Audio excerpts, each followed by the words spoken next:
moja kati ya vitu ambavyo vinaweza vikawa kansa kwenye injini ni aina za oili ambazo tunaweka.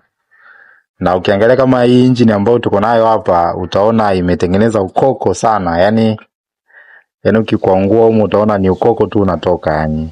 Ndio hiyo inaletaga udogo.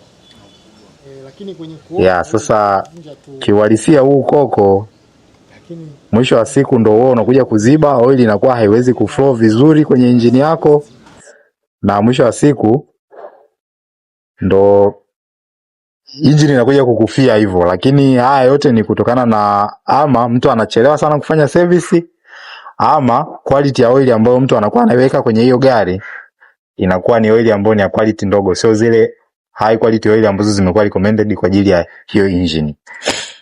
Na kwenye engine kama hizi za VVTi, changamoto za oil ni nyingi sana. Yaani engine yako ikishaanza kuwa hivi, system ya VVTi haiwezi kuwa vile ambavyo inatakiwa kuwa. Kwa hiyo utakuwa unapitia changamoto nyingi sana za system ya VVTi, na gari yako haitaweza kuperform vile ambavyo ingeweza kuperform kama ingekuwa inafanywa service vizuri na kwa wakati.